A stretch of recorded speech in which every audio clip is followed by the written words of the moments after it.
आपने वाला रील देखा है क्या आप सब लोगों ने? Good afternoon everybody. आपने वाला रील देखा होगा ना कि बहुत वायरल हो रहा है आजकल, मेरे जुबान पे चढ़ गया क्योंकि मैं बच्चा वो करके आ रहा था, मतलब वो रील शूट करके आया। Good afternoon everybody. वो आजकल एक रील चल रहा है, पतली कमरिया बोले आए हाय हाय, याद है? अगर आपको याद है तो बहुत अच्छी बात है। तो वैसा कुछ देखने को मिलेगा अभी शाम तक। आप स्टडी भारत का जो इंस्टाग्राम पेज है वहां पे आप कुछ देख सकते हो, ठीक है? तो देखते हैं क्या है उसमें, let it be the surprise. आज हमें एल्केन ऑलमोस्ट फिनिश कर लेना है, ठीक है ना? रेडी है? और एल्केन आज हम खत्म कर देंगे। अब नया चैप्टर फिर कल से स्टार्ट करेंगे, एल्कीन, ठीक है? नया चैप्टर हम कल से स्टार्ट करेंगे, एल्कीन। गुड। कमरिया वाला क्या? हाँ बिल्कुल कमरिया वाला है, पतली कमरिया बोले, ठीक है? चलिए, आए हाय हाय, बहुत अच्छा है, बहुत अच्छा रील है, बहुत अच्छा हमने काम भी किया है उसके ऊपर। आ जाते हैं एल्केन्स का केमिकल प्रॉपर्टी। बेटा हमने जब एल्केन स्टार्ट किया था तो उस एल्केन में सबसे पहले बेटा हमने इंट्रोडक्शन दिया था, वो भी 4 से 5 लाइंस में खत्म हो गया था एल्केन का इंट्रोडक्शन। फिर हम लेके आए थे कि सर अब एल्केन का इंट्रोडक्शन हो गया है, एल्केन को बनाते कैसे हैं? सो हमने सेकंड पढ़ा था मेथड्स ऑफ प्रिपरेशन, और उसमें हमने गर्दा झाड़ दिया बेटा। मेथड्स ऑफ प्रिपरेशन में हर कुछ डिटेल में पढ़ लिया। मेथड ऑफ प्रिपरेशन पढ़ने के बाद हमने कंप्लीट किया है सर इसी एल्केन की फिजिकल प्रॉपर्टीज, जो कि है हमने कल किया था फिजिकल प्रॉपर्टीज, कल लास्ट यहीं पे हुआ था। और लास्ट आज हम करने वाले हैं द फोर्थ, जो आज हमारा टॉपिक है वो है केमिकल प्रॉपर्टीज। केमिकल प्रॉपर्टीज, या फिर आप इसको लिखें केमिकल रिएक्शन। केमिकल प्रॉपर्टीज या फिर केमिकल रिएक्शन। हम जो पढ़ेंगे वो सारे एल्केन की केमिकल रिएक्शंस पढ़ेंगे कि एल्केन बन तो गया, लेकिन एल्केन क्या क्या रिएक्शन आगे फर्दर कर पाता है वो आज हमें पढ़ना है। Are you ready? तो जैसे हमने मेथड ऑफ प्रिपरेशन का चार्ट बनाया था वैसे ही केमिकल रिएक्शन का भी चार्ट बनाएंगे। आइए सबसे पहले बेटा हम बनाएंगे चार्ट किसका? मेथड ऑफ प्रिपरेशन का, ठीक है ना? सबसे पहले हम चार्ट बनाएंगे मेथड ऑफ प्रिपरेशन का। यहां तक आप लिख लो सबसे पहले फटाफट से, ठीक है? तो this you have to write, यहां पे पेस्ट कर दो। चलो, केमिकल रिएक्शन का सबसे पहले आप चार्ट बनाओगे। देयर आर 6 केमिकल रिएक्शन जो आपके सिलेबस में है, ठीक है? देयर आर 6 केमिकल रिएक्शन जो आपको पढ़ना है। 6 रिएक्शंस के बारे में सबसे पहले पढ़ना है सब्स्टिट्यूशन रिएक्शन। सबसे पहले पढ़ना है सब्स्टिट्यूशन रिएक्शन। चलो आ जाओ। तो केमिकल रिएक्शन में पहला है सब्स्टिट्यूशन रिएक्शन। अब ये क्या क्या है अभी आगे पढ़ते हैं। सेकंड हमें पढ़ना है एल्केन को जलाएंगे तो क्या होगा, दैट इज कंबशन रिएक्शन पढ़ेंगे हम। एल्केन के जलने से, हाइड्रोकार्बन से आप पढ़ रखे हैं ऑलरेडी कि CO2 और वाटर बनता है, कितने मोल्स, वो सब हम अभी यहां पे पढ़ने वाले हैं। उसके बाद थर्ड हमें पढ़ना है बेटा catalytic oxidation. The third will be catalytic oxidation of chemical reaction में थर्ड हो जाएगा catalytic oxidation. Fourth one will be isomerisation. Chemical alkane isomer बनके क्या बनाता है। फिफ्थ हो जाएगा आपके पास एरोमेटाइजेशन। तो बेटा एरोमेटिसिटी भी हमें पढ़ना है कि एल्केन से एरोमेटिक कंपाउंड कैसे बनाते हैं। एंड सिक्स्थ होगा आपके पास पाइरोलिसिस। पाइरोलिसिस का मतलब होता है तोड़ना, एल्केन ब्रेक करना, ब्रेक करके क्या क्या कंपाउंड बनाता है, जिसमें मोस्ट इंपॉर्टेंट है आपका सब्स्टिट्यूशन। कभी कभी क्वेश्चन आइसोमेराइजेशन से भी आया है, एरोमेटाइजेशन से भी आया है, और केवल एक बार अभी तक पाइरोलिसिस पे क्वेश्चन पूछा गया है। कंबशन जनरल होता है, ये हर जगह इस्तेमाल होगा। कैटालिटिक ऑक्सीडेशन लगभग 7-8 बार अभी तक पूछा जा चुका है। आइसोमेराइजेशन, एरोमेटाइजेशन आजकल के ट्रेंड में इंपॉर्टेंट हो गया है। पाइरोलिसिस अभी तक एक बार आया है। सब्स्टिट्यूशन इज वीवीआईपी, क्योंकि यहां के बाद पूरी ऑर्गेनिक में इसका काम आएगा। सब्स्टिट्यूशन के अंदर 4 रिएक्शन है। There are 4। सबसे पहले आएगा first one is photo halogenation. सबसे पहले फर्स्ट वन आएगा फोटो हेलोजिनेशन। सेकेंड आएगा आपके पास दैट इज नाइट्रेशन। थर्ड आएगा आपके पास सल्फोनेशन, थर्ड आएगा आपके पास सल्फोनेशन, एंड फोर्थ आपके पास आ जाएगा क्लोरोसल्फोनेशन, एंड फोर्थ आपके पास आ जाएगा क्लोरोसल्फोनेशन। आइए क्लोरोसल्फोनेशन। अब फोटो हेलोजिनेशन में भी चार है। पहला है आपके पास फ्लोरीनेशन। अब मैं एक एक करके पहले चार्ट बनवाऊंगा और फिर आपको, ताकि रिवीजन करने में आसानी रहे, फिर चार्ट के बाद स्टार्ट करेंगे क्लोरीनेशन, हमें फिर पढ़ना है ब्रोमीनेशन, और हमें फिर पढ़ना है बेटा आयोडीनेशन। इसके अलावा एक ऐसा टॉपिक भी नहीं है जो आपके एनसीईआरटी का सारा टॉपिक कवर हो गया। एनसीईआरटी में पाइरोलिसिस है, एरोमेटाइजेशन है, आइसोमेराइजेशन है, ठीक है, और ये जनरली कोचिंग इंस्टीट्यूट्स में नहीं पढ़ाते हैं, ठीक है। ये वाले सब लोग, ये एनसीईआरटी में नहीं है बट एग्जाम्पलर में इसके क्वेश्चन है, और एनसीईआरटी बैक एक्सरसाइज में इसके क्वेश्चन है, इसलिए पढ़ना है। कंबशन जनरली हर जगह पढ़ाते हैं और हम भी पढ़ेंगे, ठीक है, और एनसीईआरटी में भी है। तो पहले हम सब्स्टिट्यूशन से स्टार्ट करेंगे, फोटो हेलोजिनेशन, नाइट्रेशन, सल्फोनेशन, फिर chlorosulphonation, and then we will cover the all four, and then we will cover the all four. Are you ready for photo halogenation? क्या आप बेटा फोटो हेलोजिनेशन के लिए ready हैं? तो आइए सबसे पहले हम स्टार्ट करते हैं फोटो हेलोजिनेशन। क्या है फोटो हेलोजिनेशन? आइए अब बिना रटे सब कुछ समझ समझ के पढ़ते हैं आपको फोटो हेलोजिनेशन के बारे में। फोटो का मतलब क्या है? फोटो टर्म आया है फोटोन से। फोटोन क्या होता है? लाइट, ठीक है ना। फोटोन आप फिजिक्स में पढ़ते रहना, फोटोन और वो सब।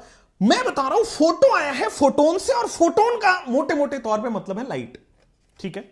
आइए अब हेलोजिनेशन क्या है? हेलोजन का एडिशन। हाइड्रोजिनेशन क्या था? हाइड्रोजन का एडिशन। हेलोजिनेशन क्या है? हेलोजन का एडिशन। तो फोटोन के प्रेजेंस में हेलोजन का एडिशन। फोटो हेलोजिनेशन बिना रटे समझ आए क्या? फोटो का मतलब फोटोन और हेलोजिनेशन का मतलब हेलोजन का एडिशन। तो फोटोन की प्रेजेंस में हेलोजन का एडिशन, या फिर आप बोल दो लाइट की प्रेजेंस में हेलोजन का एडिशन, खत्म कहानी। या फिर आप बोल सकते हो ना कि लाइट के प्रेजेंस में हेलोजन का addition, this is photo halogenation. अब देखो हम पढ़ रहे हैं एल्केन की प्रॉपर्टी। एल्केन में फोटो हेलोजिनेशन तो होगा क्या सर? जैसे मान लीजिए आपके पास ये है एल्केन, एक कार्बन का एल्केन है, दिस इज कॉल्ड मीथेन। अब हमें फोटो हेलोजिनेशन कराना है। इसका मतलब यहां से हाइड्रोजन हटेगा, हेलोजन जुड़ेगा। फोटो हेलोजिनेशन समझ रहे हो? एल्केन में हेलोजन का एडिशन। अब कार्बन के 4 ही बॉन्ड बन सकते हैं, हेलोजिनेशन कराने के लिए एक बॉन्ड पहले तोड़ना पड़ेगा। सो एल्केन में हाइड्रोजन का हटना, हेलोजन का जुड़ना, वो भी लाइट के प्रेजेंस में, यूवी रेज के प्रेजेंस में, एचएनयू के प्रेजेंस में, यही है फोटो हेलोजिनेशन। धीरे धीरे आपके लेवल बढ़ाऊंगा। क्लियर यहां तक? एल्केन में हाइड्रोजन का हटना, हेलोजन का जुड़ना, वो भी लाइट के प्रेजेंस में, यूवी रेज के प्रेजेंस में, एचएनयू के प्रेजेंस में, टेम्परेचर के प्रेजेंस में, पेरोक्साइड के प्रेजेंस में, अभी बताऊंगा सब कुछ। तो मोटे मोटे तौर पे फोटो हेलोजिनेशन अब क्लियर हुआ, लेकिन उसी का लगे हाथों सर एक काम करते हैं, लिख डालते हैं कि हाइड्रोजन ऑफ, या फिर इसको डेफिनेशन में लिख दो, removal of hydrogen and addition of halogen. Removal of hydrogen and addition of halogen. Removal of hydrogen and addition of halogen in alkane. Removal of hydrogen and addition of halogen in alkane is called photohalogenation. In alkane is called photohalogenation. Is called photohalogenation. हाँ या ना? Alkene से hydrogen का remove होना, halogen का add होना, वो भी एल्केन में, इसको हम फोटोहेलोजिनेशन कहते हैं। अच्छा ये सब होगा कैसे? अच्छा होगा कैसे मैं आपको बताता हूं। एक बात और बताओ मुझे बड़ा क्लियरली, सर इसका मैकेनिज्म अभी हमें पढ़ना है। एल्केन पोलर है कि नॉन पोलर? आपने पढ़ा कि सर एल्केन तो नॉन पोलर था, कल ही बताया आपने, क्योंकि इलेक्ट्रोनेगेटिविटी डिफरेंस नहीं है। अब एल्केन नॉन पोलर है, नॉन पोलर टूट के क्या देता है? Free radical. जी उसी में पढ़ाया है। अगर कोई पोलर कंपाउंड है तो टूट के केटाइन एनाइन बनेगा, अगर नॉन पोलर है तो टूट के फ्री रेडिकल देगा। इसका मतलब एल्केन ये रिएक्शन कर रहा है तो फ्री रेडिकल मैकेनिज्म से कर रहा होगा, क्योंकि एल्केन नॉन पोलर है और नॉन पोलर टूट के फ्री रेडिकल देता है, इसलिए ये जो रिएक्शन होगा वो फ्री रेडिकल मैकेनिज्म से होगा, रटने की कोई आवश्यकता नहीं है। जो फोटो हैलोजिनेशन, जो सब्स्टिट्यूशन हो रहा है, सब्स्टिट्यूशन समझ में आया? फोटो हैलोजिनेशन एक सब्स्टिट्यूशन रिएक्शन है, सब्स्टिट्यूशन समझ आया? सर सब्स्टिट्यूशन में hydrogen substituted bye halogen, hydrogen substituted bye halogen in presence of sunlight, in presence of, यहां पे लिखो इसको फोटो हैलोजन है इन एल्केन, ठीक है ना? यहां पे ब्रैकेट में लिखो कि प्रेजेंस ऑफ सनलाइट, सनलाइट को ही बेटा कई बार रिएक्शन में यूवी रेज लिखा जाता है, इसी को बेटा कई बार फोटोन की एनर्जी के फॉर्म में एच न्यू लिख दिया जाता है, ठीक है? अच्छा, उसके बाद देखो this is a substitution reaction, बार बार ये दिमाग में रखना पड़ेगा क्योंकि कई बार पूछ लेता है कि भाई फोटो हैलोजिनेशन क्या है। तो मैंने तो वैसे आपको, अगर ये चार्ट दिमाग में है तो सब्स्टिट्यूशन के अंदर आता है फोटो हैलोजिनेशन, तो क्लियर अपने आप हो रहा है, ठीक है? This is a substitution reaction, फिर लिखो it takes place through free radical mechanism, it takes place through free radical mechanism. अभी मैं थ्रू फ्री रेडिकल मैकेनिज्म, अच्छा फ्री रेडिकल मैकेनिज्म कैसे होगा वो अभी पढ़ेंगे, लेकिन ये दिमाग में आया कि भाई फ्री रेडिकल रटना नहीं है, चूंकि एल्केन नॉन पोलर है, नॉन पोलर टूट के फ्री रेडिकल देता है तो फ्री रेडिकल मैकेनिज्म से होगा। जैसे बड़ा सिंपल है, हमारे पास ये रहा एल्केन, इसमें हमने क्या किया है बेटा, हैलोजन ऐड किया है X2 in the presence of H nu और सनलाइट, हैलोजन ऐड किया है in the presence of H nu और सनलाइट, ये क्या हो जाएगा आपके पास, this is RX, this is halogen, alkyl halide बन गया ना, उसके बाद आपके पास HX भी बन जाएगा। बताता हूं कैसे, ये रटना नहीं अगेन भाई, यहां से हाइड्रोजन सब्स्टिट्यूट करना है तो हाइड्रोजन हटेगा, यहां से एक हैलोजन निकलेगा।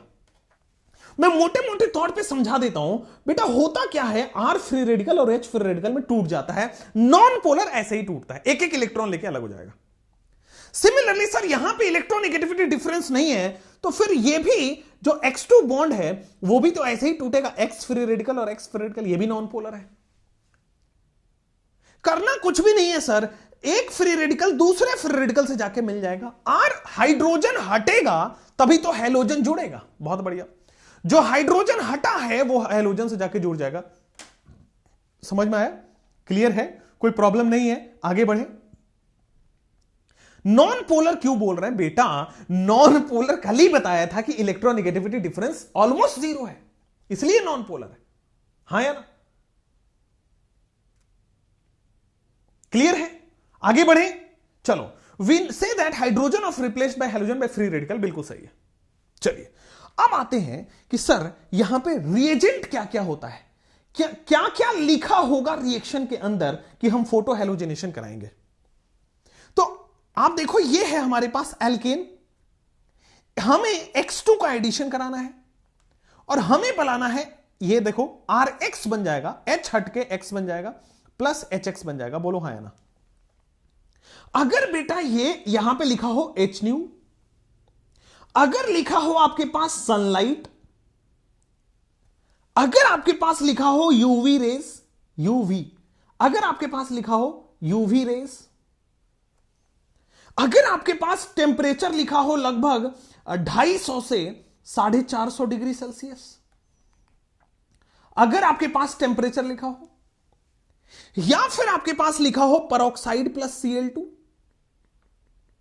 या फिर आपको लिखा हो बेटा परऑक्साइड प्लस Br2, अगर इन सब में से कोई भी लिखा होगा तो फिर हमारे पास फ्री रेडिकल मैकेनिज्म से सब्स्टिट्यूशन हो जाएगा।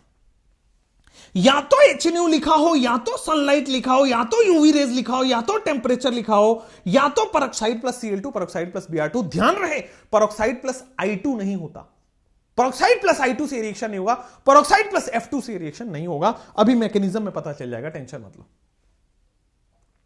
क्लियर? अब आ जाओ, हम करा क्या रहे हैं सर, हम करा रहे हैं फोटो हैलोजिनेशन, हम करा रहे हैं फोटो हैलोजिनेशन। समझना जरा, रिएक्टिविटी ऑफ हैलोजिनेशन, ठीक है ना। Reactivity of halogenation, reactivity of halogenation क्या है?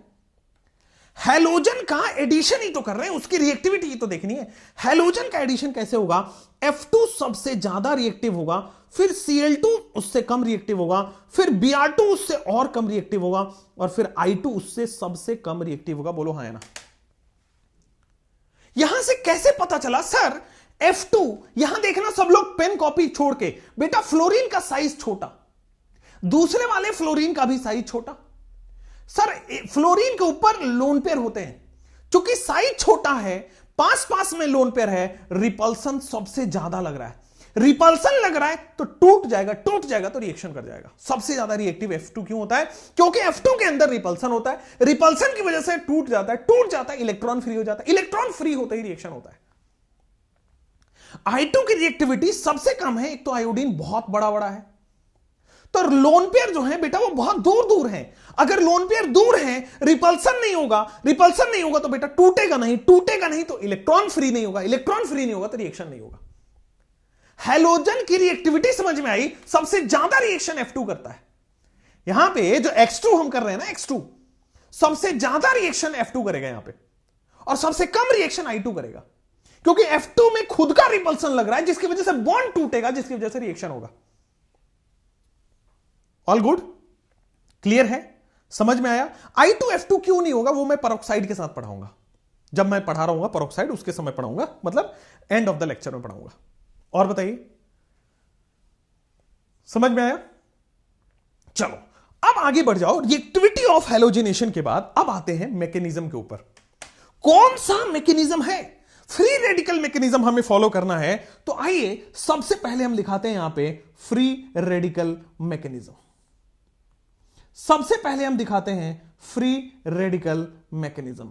अब फ्री रेडिकल मैकेनिज्म में 3 स्टेप्स होते हैं। फ्री रेडिकल मैकेनिज्म में there are 3 steps in free radical mechanism. Free radical mechanism में there are 3 steps in free radical mechanism. There are 3 steps in free radical mechanism. पहला होता है chain initiation. There are 3 steps in free radical mechanism. पहला होता है chain initiation, दूसरा होता है chain propagation. Chain initiation, chain propagation, and third is chain termination. अब ये क्या है, एक एक करके हम पढ़ेंगे। Chain initiation. अब चेन इनिशिएशन आगे आते हैं बेटा, ये होता है एंडोथर्मिक प्रोसेस। सिखाऊंगा सब कुछ, टेंशन मत लो। ये होता है बेटा एक्सोथर्मिक प्रोसेस, ये भी सिखाऊंगा कैसे होते हैं, रुक जाओ। कोई भी फ्री रेडिकल अगर रिएक्शन आज के बाद आएगी, इसी टॉपिक्स को लोग पढ़ाते हैं रिएक्शन मैकेनिज्म 1। अरे भाई रिएक्शन मैकेनिज्म 1 क्या होता है? इन्हीं चीजों को रिएक्शन मैकेनिज्म 1 में कराते हैं। वो चैप्टर अलग अलग करके ना आपका ऑर्गेनिक का गुड़ गोबर हो जाता है।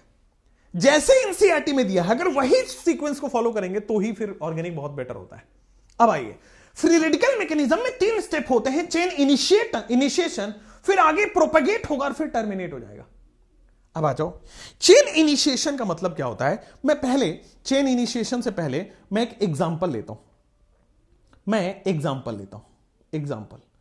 अब एग्जांपल से थोड़ा क्लैरिटी बढ़ेगा। जैसे मान लो मेरे पास है मीथेन और मैंने Cl2 और HNO इसमें जोड़ दिया। भाई सबसे पहले HNO और Cl2 देख रहे हो कि सर यहां पे क्लोरीन फ्री रेडिकल बन जाएगा, यहां पे CH3 फ्री रेडिकल बन जाएगा, तो CH3 free radical chlorine free radical मिलके बेटा ये बना देंगे। बोलो हाँ या ना।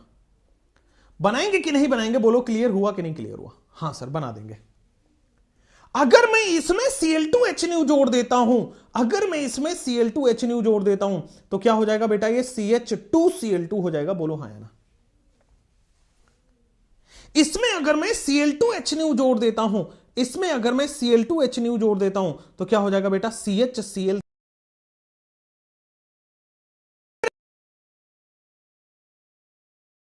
मैं वापस इसमें Cl2HNO जोड़ देता हूं, will it be CCl4 और नॉट?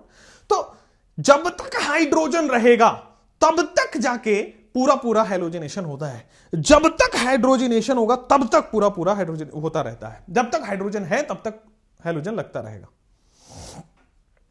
क्लियर? जब तक हाइड्रोजन है तब तक ये होता रहेगा। क्लियर है? जब तक हाइड्रोजन है तब तक ये रहेगा। आओ अब सबसे पहले एक एग्जांपल करते हैं। सबसे पहले बेटा एक एग्जांपल नहीं, मैकेनिज्म करते हैं पहले। आओ सबसे पहले बॉस ये देख लिया, मैकेनिज्म देखो। मैकेनिज्म में क्या होगा, थोड़ा गौर फरमाओगे। सबसे पहले स्टेप नंबर 1, मतलब मैं सिखा रहा हूं आपको चेन इनिशिएशन। क्या सिखा रहा हूं? Chain initiation. और मैंने बोला है ये स्टेप होगा एंडोथर्मिक। ठीक है, बोला है ना मैंने ये। अब होता क्या है सर, हमारे पास Cl2 होता है, Br2 होता है, I2 होता है, तो कोई भी X2 होगा। Cl2 लिख सकते हो, Br2 लिख सकते हो, I2 लिख सकते हो, यही तो ऐड होता है। चलो सबसे पहले सर क्या होता है, क्लोरीन फ्री रेडिकल में टूटता है और क्लोरीन फ्री रेडिकल में टूटता है, और हमें एनर्जी देनी पड़ती है HNu। HNu से जो एनर्जी आती है, सनलाइट से जो एनर्जी आती है, टेम्परेचर से जो एनर्जी आती है, एनर्जी से टूटता है। क्योंकि हम एनर्जी दे रहे हैं एंडोथर्मिक। अगर हम एनर्जी दे रहे हैं एंडोथर्मिक, अगर एनर्जी रिलीज होता तो एक्सोथर्मिक, हमें एनर्जी देनी पड़ रही है, दैट मींस एंडोथर्मिक। अब यहां पे बेटा फ्री रेडिकल बन गया है। फ्री रेडिकल क्या है? अनस्टेबल स्पीसीज होता है। जितने भी इंटरमीडिएट हैं वो क्या है? अनस्टेबल स्पीसीज होता है। तो बेटा सेकंड स्टेप में आपको समझाऊं कि सर चेन इनिशिएशन के बाद आ जाएंगे चेन प्रोपागेशन। चेन इनिशिएशन के बाद आ जाएंगे चेन प्रोपागेशन। अब चेन प्रोपागेशन क्या होता है? तो सर देखो मेरे पास है मीथेन, हमारे पास एल्केन लेते हैं ना, इसी में तो हम ऐड करते हैं। ठीक है, और हमारे पास क्लोरीन फ्री रेडिकल पहले से पड़ा हुआ है, रिएक्शन में हो चुका है। क्लोरीन फ्री रेडिकल हुआ कि नहीं हुआ? सर सनलाइट तो हमारे पास भरपूर मात्रा में है, HNu भरपूर मात्रा में है, टेम्परेचर भरपूर मात्रा में। अब क्या करेगा ये टेम्परेचर? अब इसको तोड़ेगा, क्योंकि क्लोरीन तो टूटा हुआ है, इससे ज्यादा क्या तोड़ोगे बेचारे, ऑलरेडी टूट चुका है। अब बारी आई एल्केन की, तो बेटा एल्केन टूटता है CH3 free radical plus H free radical में। पता लगा? CH3 free radical plus H free radical में, और जिससे H फ्री रेडिकल जो है वो Cl फ्री रेडिकल से कंबाइन होके HCl बना लेता है। Cl फ्री रेडिकल जो H फ्री रेडिकल बना है उससे Cl बना लेता है। बोलो क्लियर? क्या मैं चेन प्रोपागेशन बता रहा हूं। सबसे पहले Cl2 टूट के रेडिकल बन गया, अब प्रोपागेशन में एल्केन टूटता है, CH3 free radical, H free radical. ठीक है ना, एक हाइड्रोजन टूटता है तो हाइड्रोजन फ्री रेडिकल की फॉर्म में होता है, Cl फ्री रेडिकल से मिलकर HCl बना लिया, और जो एल्केन था अब फ्री रेडिकल बन गया।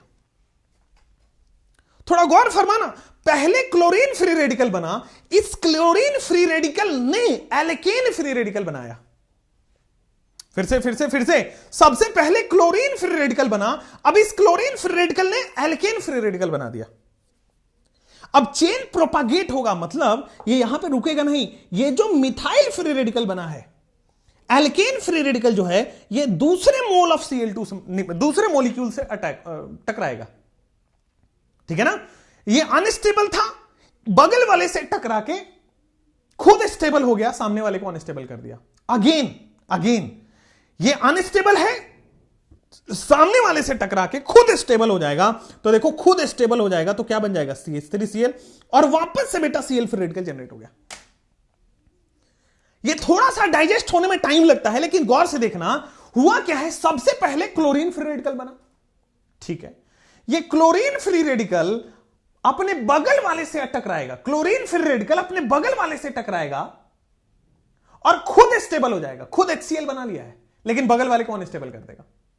फ्री रेडिकल या हर अनस्टेबल स्पीसीज की खासियत है, वो खुद तो स्टेबल हो जाता है लेकिन सामने वाले को अनस्टेबल कर देगा। सामने वाले का रेडिकल बना दिया, अनस्टेबल हो गया।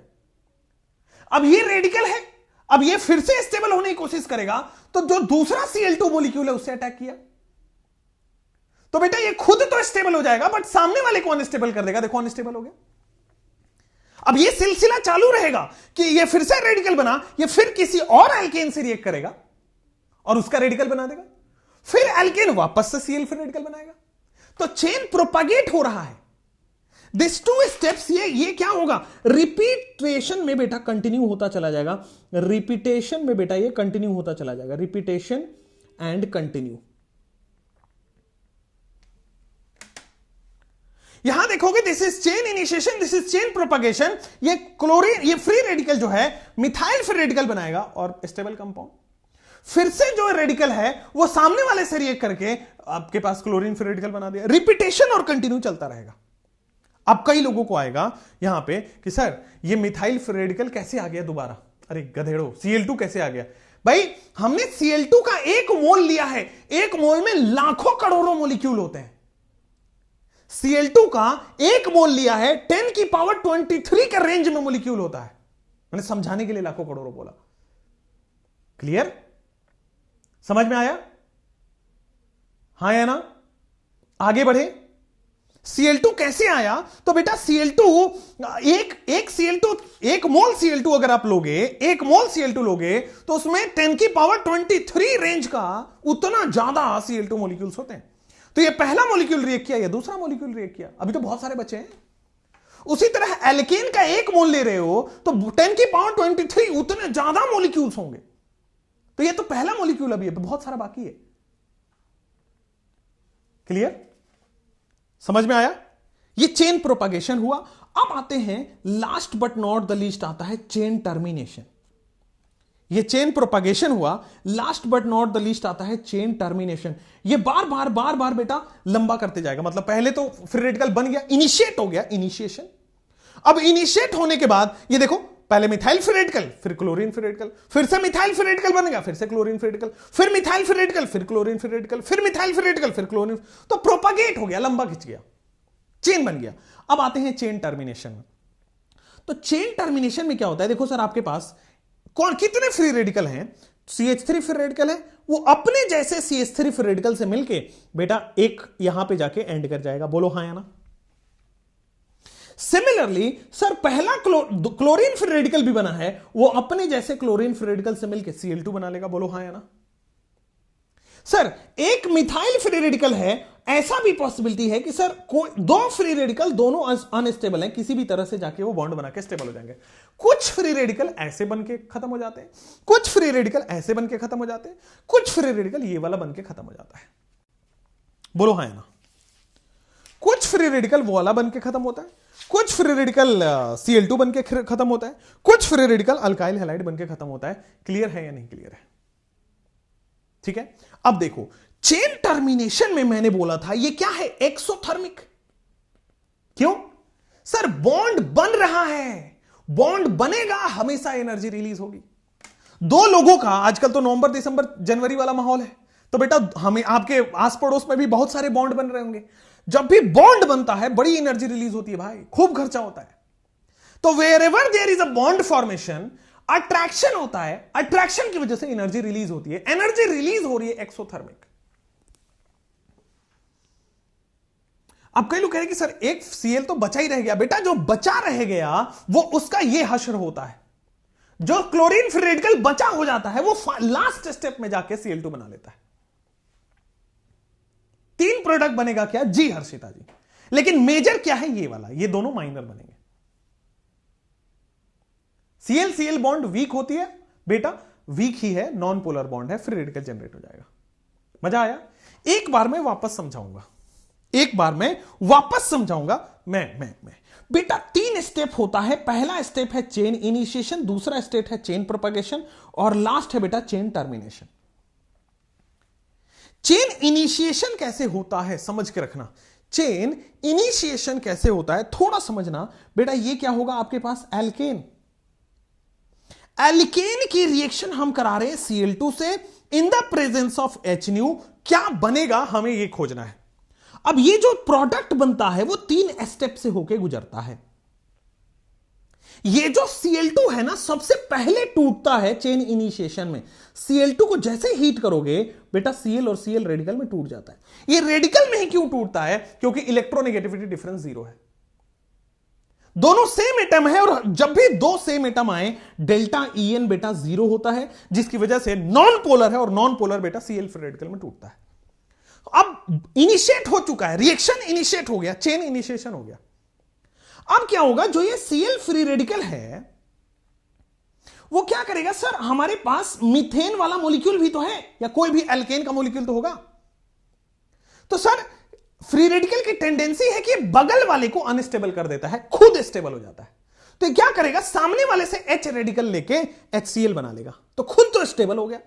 लेकिन चूंकि H रेडिकल गया, ये मिथाइल फिर रेडिकल बन चुका है। चूंकि H रेडिकल निकल गए, मिथाइल फिर रेडिकल बन चुका है। क्लियर है या नहीं है? चूंकि H रेडिकल गया, यहां पे मिथाइल फिर रेडिकल बन चुका है, बोलो हां या ना। आ जाओ। अब मिथाइल फ्री रेडिकल बन गया, फिर से अनस्टेबल, समझ रहे हो? फिर से अनस्टेबल हुआ। तो बेटा मिथाइल फ्री रेडिकल बचे हुए Cl2 मॉलिक्यूल के पास जाएगा, बोलेगा यार मैं अनस्टेबल हूं। तो हर रेडिकल की टेंडेंसी है खुद स्टेबल हो जाएगा, तो बगल वाले से Cl फ्री रेडिकल बनके तो स्टेबल हो गया, लेकिन सामने वाले को फिर से अनस्टेबल कर दिया। अब देखो फिर से वही हो गया। फिर से Cl फ्री रेडिकल क्या करेगा, किसी दूसरे CH4 पे अटैक करेगा। बहुत सारे मॉलिक्यूल्स हैं CH4 के, तो बेटा वो क्या करेगा, फिर से HCl बना लेगा। देखो HCl बना लिया और वापस से मिथाइल फिर रेडिकल, फिर से अनस्टेबल। तो यार वापस से मिथाइल फिर रेडिकल क्या करेगा, दूसरे Cl2 मॉलिक्यूल के पास जाएगा, और ऐसा चलता रहेगा चलता रहेगा चलता रहेगा। अब देखो ना, यही दो स्टेप तो रिपीट हो रहा है, फिर से दो चेन प्रोपागेशन में रिपीट होता चलता है, रिपीट होता चलता है। अब कहीं तो इसको रोकना पड़ेगा, नहीं तो ये वापस हर बार एक ना एक रेडिकल बनता जाएगा। तो वापस रोकने के लिए लास्ट स्टेप होता है बेटा चेन टर्मिनेशन का। तो जितने भी रेडिकल हैं वो सब आपस में मिलजुल के बेटा खत्म हो जाते हैं। ये दोनों भी स्टेबल हो गए। अगर चेन टर्मिनेशन करना है तो दो रेडिकल मिला दो, अगर चेन टर्मिनेशन करना है तो बेटा दो रेडिकल मिला दो। ऐसा भी मिला के आप खत्म कर सकते हो कि सर दोनों डिफरेंट है लेकिन फिर भी स्टेबल तो प्रोडक्ट बन ही रहा है। क्लियर है? कोई प्रॉब्लम तो नहीं है? आगे बढ़ सकते हैं, हां या ना? आगे समझ में क्लियर हुआ? तो पहले शुरुआत होगा, फिर बेटा लंबी चेन बनेगी और फिर लास्ट में खत्म होगा। शुरुआत, लंबी चेन और खत्म, 3 स्टेप में होता है। और एक बात बताऊं, कोई नहीं पूछेगा इसको, एनसीईआरटी में दिया इसलिए पढ़ा देते हैं, वरना कोई पूछता नहीं इसको। Initiation, propagation, termination. जैसे ये क्वेश्चन करो, ये क्वेश्चन करो, फाइंड ऑल द प्रोडक्ट्स। इसमें लिखना है find all products, find all products. चलो फटाफट से करो, सारे प्रोडक्ट आप बनाओ, क्लोरीनेशन की बनाओ। तो देखो ये क्या हो गया, CD4 और Cl2 क्या होगा सर, यहां से Cl रेडिकल और यहां से CD3 रेडिकल। सर यहां से CD3 और Cl बनेगा कि नहीं बनेगा? यहां से D रेडिकल और Cl रेडिकल मिलकर DCl बना देगा, HCl की जगह DCl। सिमिलर कंडीशन में बेटा CT4 में से CT3 रेडिकल बनेगा और यहां Cl रेडिकल बनेगा, तो क्या ये CT3Cl बनेगा? और बेटा पहले का रेडिकल दूसरे के रेडिकल से मिलकर प्रोडक्ट बनेगा। बोलो क्लियर है क्या? जो मेजर प्रोडक्ट है बस वही लिखना है, माइनर प्रोडक्ट तो बहुत सारे बनेंगे, उसको भूल जाओ। क्लियर? सिचुएशन टर्मिनेशन कैसा होता है बेटा? टर्मिनेशन का मतलब होता है जब फाइनली ये प्रोडक्ट बन जाए। ठीक है, आगे बढ़ो। जैसे यहां पे देखोगे वहां से H फ्री रेडिकल निकलेगा और बेटा PH3 कार्बन और Cl से जाके जुड़ जाएगा। सिमिलरली बेटा H रेडिकल और Cl रेडिकल मिलकर प्रोडक्ट बना लिया। कहानी और है बेटा, H फ्री रेडिकल वहां से फ्री होगा और Cl से जाके जुड़ जाएगा और HCl तो है ही है। कहानी कुछ और है बेटा, PHCH2Cl बनेगा और बेटा कहानी तो ये हो गई HCl। बोलो हां या ना? क्लियर है कि नहीं क्लियर है? आगे बढ़े। चेन टर्मिनेशन एक्सोथर्मिक है क्योंकि जब भी बॉन्ड बनता है एनर्जी रिलीज होती है और एनर्जी रिलीज हो रही है एक्सोथर्मिक है। अगला क्वेश्चन आपके स्क्रीन पे। अच्छा, क्लोरीनेशन वगैरह नॉन सेलेक्टिव की बात अभी करते हैं, रुक जाओ। ये हो गया आपके पास, कहानी हो गई, बहुत बढ़िया। अब आते हैं नोट, अब आते हैं there is a note. Note कहानी अभी आपको धीरे धीरे समझ में आ रहा होगा कि कैसे प्रोडक्ट बनाना है। अब लिखो यहां पे एक नोट, बड़ा सा नोट लिखो, और नोट में आपको यह लिखना है कि अगर हम क्लोरीनेशन करा रहे हैं तो chlorination is non selective reaction. What do you mean by non selective? Chlorination एक नॉन सेलेक्टिव रिएक्शन है। इसका मतलब क्या हुआ? क्लोरीनेशन अगर नॉन सेलेक्टिव है मतलब आप देखो लेफ्ट हैंड साइड में सर ये 1 डिग्री है हाइड्रोजन, यहां पे बिल्कुल सही, 1 डिग्री कार्बन के पास 1 डिग्री हाइड्रोजन, और देखो यहां पे 2 डिग्री हाइड्रोजन है, हाँ या ना? तो क्लोरीनेशन में हो क्या रहा है? हाइड्रोजन हटके हैलोजन लग रहा है। क्लोरीनेशन में हाइड्रोजन हटके क्लोरीन लगेगा, तो जितने तरह के हाइड्रोजन होंगे उतने तरह के क्लोरीन, उतने बार हटेगा और उतने तरह के क्लोरीन लगेगा। जैसे इसका प्रोडक्ट ये देखो, 1 डिग्री हाइड्रोजन हटा के क्लोरीन लगा दिया। सिमिलरली ये देखो 2 डिग्री हाइड्रोजन हटा के क्लोरीन लगा दिया। बोलो क्लियर क्या? ये 1 डिग्री हाइड्रोजन हटा के क्लोरीन लगाया, 2 डिग्री हाइड्रोजन हटा के क्लोरीन लगाया। क्लोरीनेशन नॉन सेलेक्टिव है, ये सेलेक्ट नहीं करता कि 2 डिग्री पे ही लगूंगा, ये सेलेक्ट नहीं करता कि 1 डिग्री पे ही लगूंगा, ये कहता है कि जहां मर्जी वहां लग जाऊंगा। नॉन सेलेक्टिव, कोई इसका नहीं है। जैसे मान लो ये मेरे जैसे लोग हैं, जो भी मिल गया उसके साथ खुश हैं। सेलेक्टिव नहीं है, चूज ही नहीं है कि नहीं नहीं बेटा कटरीना कैफ ही चाहिए, नहीं नहीं बेटा मेरे को तो है ना करीना कपूर ही चलेगी, नहीं नहीं मेरे को तो आलिया भट्ट ही चाहिए, नहीं नहीं सर कियारा आडवाणी ही ठीक है। बेटा जो मिल जाए उससे खुश रहो। क्लोरीन वैसा ही है कि बेटा जैसा है जब सबके साथ खुश है, 1 डिग्री के साथ भी खुश है, 2 डिग्री के साथ भी खुश है। अब जैसे दूसरे वाले में देखो कि सर यहां पे ये 1 डिग्री भी है। अब आप कहोगे सर इस पे क्यों नहीं गए, तो सर ये भी 2 डिग्री है, भी 1 डिग्री है, तो दोनों सेम हो जाएंगे। मतलब 2 डिग्री का बार बार नहीं बनाना। अब देखो ये भी 1 डिग्री है और ये वाला सर 3 डिग्री है बीच वाला। बाकी इस कार्बन पे क्यों नहीं गया, 1 डिग्री है, इस कार्बन पे क्यों नहीं गया, 1 डिग्री है। 1 डिग्री वाले सारे सेम होंगे। अब देखो यहां पे कि सर क्लोरीनेशन जो है वो नॉन सेलेक्टिव है, जहां मर्जी जहां जो मिल गया उसके साथ खुश है। क्लोरीनेशन नॉन सेलेक्टिव है, जो मिल गया उसके साथ खुश है। आप सिमिलर देखोगे, क्लोरीनेशन नॉन सेलेक्टिव है, जो मिल गया उसके साथ खुश है। बोलो हाँ या ना। क्लोरीनेशन नॉन सेलेक्टिव है, जो मिल गया उसके साथ खुश है। सिमिलरली क्लोरीनेशन नॉन सेलेक्टिव है, जो मिल गया उसके साथ खुश है। बोलो हाँ या ना। क्लोरीनेशन इज नॉन सेलेक्टिव, जो मिल गया उसके साथ खुश है। बोलो हाँ या ना। सर बट आप तो बोले थे डॉक्टर चाहिए, कुछ तो यार हमारी भी वो रही होंगी, ठीक है, कुछ तो हमारी भी रही होंगी ख्वाहिशें। अब ऐसे थोड़ा ना यार कि जो भी मिल गया वो, थोड़ा तो समझो यार, थोड़ा हमें भी चाहिए भाई। चलो ना ना ना ना ना ना ना ना ना ना ना ना ना। अच्छा दिशा पाटनी को कैसे भूल सकते हैं। ओहो हो जेठालाल करके इसका नाम है, देख रहे हो बेटे। जेठालाल की बीबी का क्या नाम है यार उसमें, तारक मेहता में, आई फॉरगॉट। जेठालाल की टप्पू तो उसको बेटा है, दया दया दया। जेठालाल बेटा आप दिशा पाटनी को छोड़ के दया पे फोकस करो, ठीक है। इधर आ जाओ। क्लोरीनेशन नॉन सेलेक्टिव है, मतलब जितने डिफरेंट काइंड ऑफ आपको हाइड्रोजन दिख रहा होगा, ये 1 डिग्री हाइड्रोजन दिख रहा है क्या, 1 2 3, ये 3 डिग्री हाइड्रोजन दिख रहा है क्या, तो जितने भी आपके डिफरेंट मिल रहे होंगे वो सारे के सारे बनेंगे। क्लियर है कि नहीं क्लियर है। अगला क्वेश्चन आपके स्क्रीन पे आते हैं ब्रोमिनेशन पे। इससे पहले कि मैं ब्रोमिनेशन कराऊं, एक ये वाला क्वेश्चन करो, and only you will do this thing. आप ही कर सकते हैं बेटा।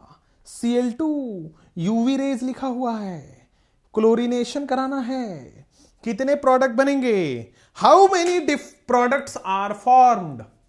कहा गया है क्लोरीनेशन के कितने प्रोडक्ट बनेंगे, 1 कि 2 कि 3 कि 5 कि 4 कि 8 कि 10 कि 100। फटाफट से सोच के बताओ। करेंगे सर सारे टीचर्स मैरिड हैं, आप भी कर लो।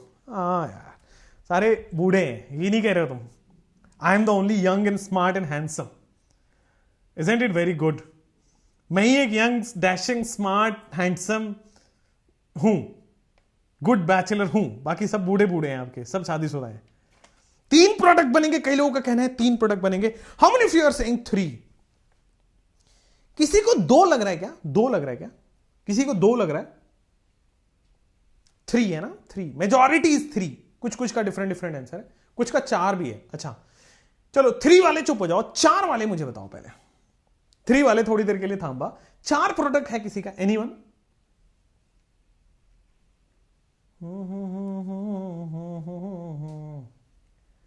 चार 5 भी है, वाह वाह, डेमोक्रेसी है भाई, डेमोक्रेसी। 4 प्रोडक्ट भी हैं लोगों के। चलो अब आ जाओ सर, ये देखो अगर मैं आपको दिखाऊं ये 1 डिग्री है क्या, मान लिया, बिल्कुल सही सर। ये 2 डिग्री मान लिया सर 2 डिग्री है। ये 3 डिग्री मान लिया, और यहीं तक दिमाग चल पाया बेटा। लेकिन ये 1 डिग्री डिफरेंट है ना, अरे ये नहीं सोच पाए तुम। सर ये 1 डिग्री के बगल में 2 डिग्री है और ये वाला 1 डिग्री के बगल में 3 डिग्री है, तो दोनों 1 डिग्री डिफरेंट हो गए।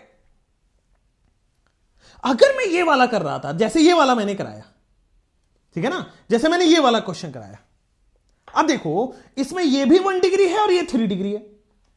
अब देखोगे नीचे वाला 1 डिग्री डिफरेंट नहीं है, ये भी 1 डिग्री 3 डिग्री से कनेक्टेड है, ये भी 1 डिग्री 3 डिग्री से कनेक्टेड है, बट ये दोनों 1 डिग्री डिफरेंट है क्योंकि ये वाला 1 डिग्री तो 2 डिग्री से कनेक्टेड है और ये वाला 1 डिग्री 3 डिग्री से कनेक्टेड है। तो ये दोनों 1 डिग्री डिफरेंट हो गए।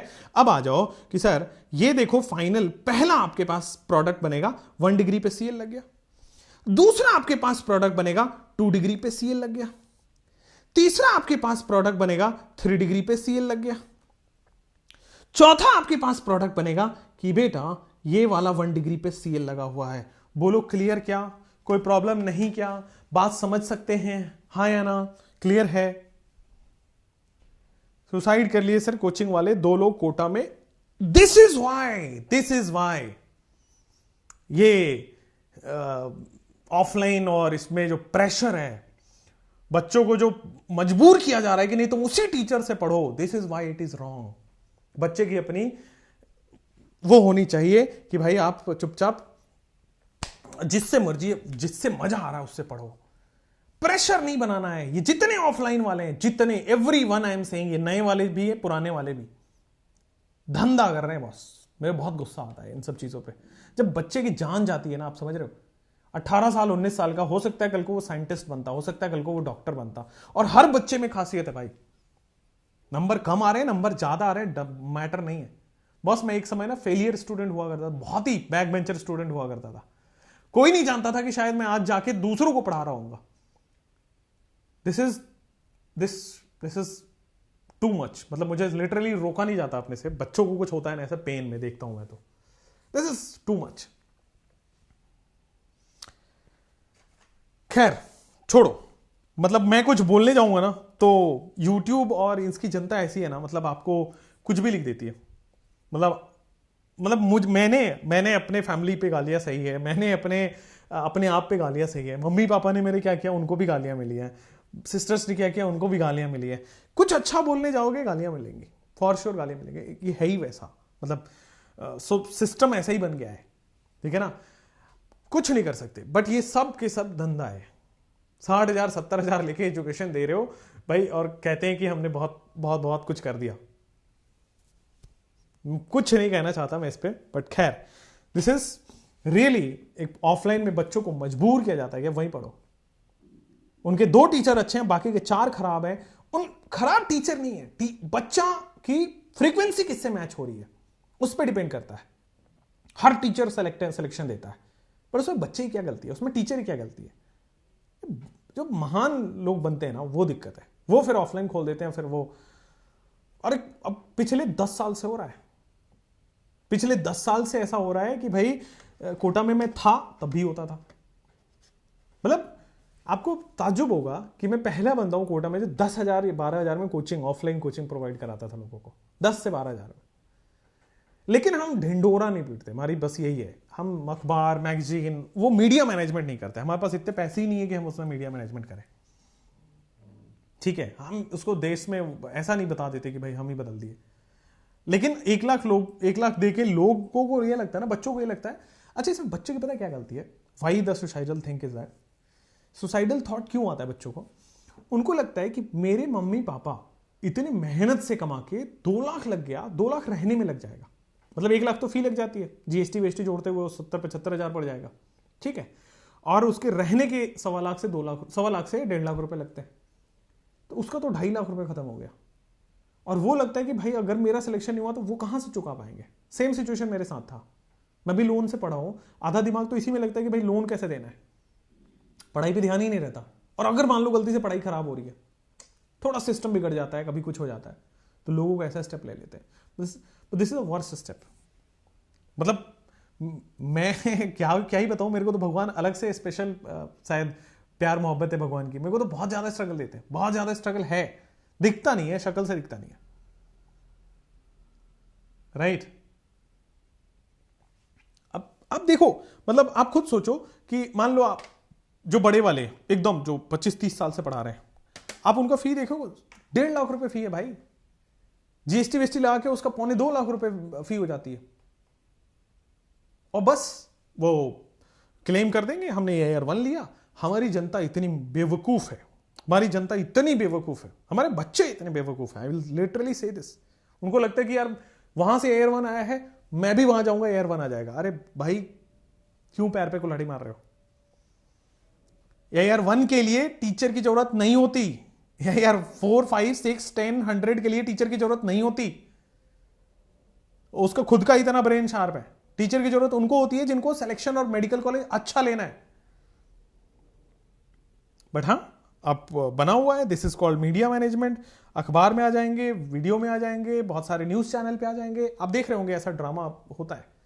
अचानक से आप देखोगे ना, मतलब मैं क्या किया, मैं जहां रहता हूं उसी के पास में ना एक नई कोचिंग खुली। नई कोचिंग है, बहुत बड़ा नाम है, नई कोचिंग खुली। अब मैं बाहर, घर से बाहर निकल रहा हूं ना, तो मेरे को बस वही कोचिंग दिख रहा है। मैं FM लगा रहा हूं, मेरे को वही कोचिंग सुनाई दे रहा है। मैं वीडियो लगा रहा हूं, न्यूज चैनल, मेरे को वही कोचिंग दिखाई दे रहा है। मैं अखबार खोल रहा हूं, मेरे को वही कोचिंग दिखाई दे रहा है। ये कैसा ट्रैप है? यही बिजनेस है, दिस इज बिजनेस।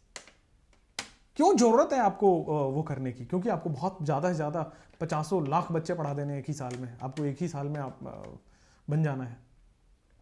बट उन मासूम बच्चों की कोई गलती नहीं है। आप लोगों में से भी बहुत सारे लोग होंगे, मेरे पास लोग ऐसे ही आते हैं, इधर मैंने ना उस इंस्टीट्यूट में 2 लाख रुपए खर्च कर दिए और मैं कोटा में पिछले 2 साल से रह रहा हूं, तो मेरे तो 2 लाख रहने में भी लग गए, मेरे 5 लाख खत्म हो गए। मैंने कहा भाई कोई बात नहीं, हमारे 7500 दे के देखो, घर पे रहो, घर का खाना खाओ, पढ़ो, अच्छा करोगे, लग करते। पर ये मेरे को रोका नहीं जाता। मैं बता रहा हूं, this suicidal thing, this that, बड़ा खराब है, बड़ा खराब है। कोटा का माहौल वैसे ही है बहुत खराब, इतना प्रेशर और ये सब। खैर छोड़ो, इधर आओ, इधर आओ। एंड एवरीवन, आप देखोगे ना, हर लोग बस बिजनेस है। मैं आपको कुछ और बता नहीं सकता, but this is literally true business, truly business, right? मतलब क्या बताएं। और हमारे स्कूल्स में भी यही सिखाया जाता है। हमारे बिजनेस स्कूल्स जो है, जो IIMs हैं, यही तो सिखाया जाता है, पैसे बनाओ, how to make money, right? वहां ये थोड़ी नहीं सिखाया जाता है how to make a good nation, how to make a good society, how to make money, how to make money, how to make more money, how to make more money, how to make more money, that's it. ठीक है? खैर, offline coaching में तो यही होता है, बस आपको नाम पे बुला लिया जाएगा और फिर वहां पे, अभी आप ऑफलाइन वालों से एक बार फोन करके पूछ लेना कि उनको फरवरी तक किसी भी तरह सिलेबस कंप्लीट करा रहे हैं, लिटरली किसी भी तरह। मेरे पास इंस्टाग्राम के ऐसे स्क्रीनशॉट्स हैं ना, बड़े बड़े बच्चे तो वो होते हैं, नादान होते हैं, सीधा लिख देते हैं, सर मैं तो बड़े भरोसे से आया था और देखो आज मेरे साथ क्या हो रहा है। उसका तो गया ना 1-1.5 लाख गया, और 1-1.5 लाख रहने का गया, उसका 3 लाख गया शायद। आपको पता है ना, एक क्लर्क की सैलरी आज भी 3 लाख 4 लाख सालाना होती है। शायद वो क्लर्क का बेटा हो, तो क्या 3 लाख रुपए में उसको खाना भी है, उसको रहना भी है, उसको सब कुछ सेविंग भी करना है, शायद उसके घर में कोई शादी वादी हो, उसका सब कुछ खत्म हो जाता है यार 3 लाख रुपए में। एक बार उसके सेविंग से 3 लाख चले गए, क्योंकि उसको सेविंग करने में 5 से 6 साल लगते हैं उसको 3 लाख करने में।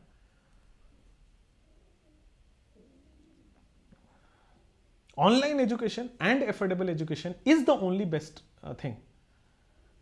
ये सब ऑफलाइन वाले सब कूड़े हैं, सब गार्बेज है, they all are doing the business, same business they are doing.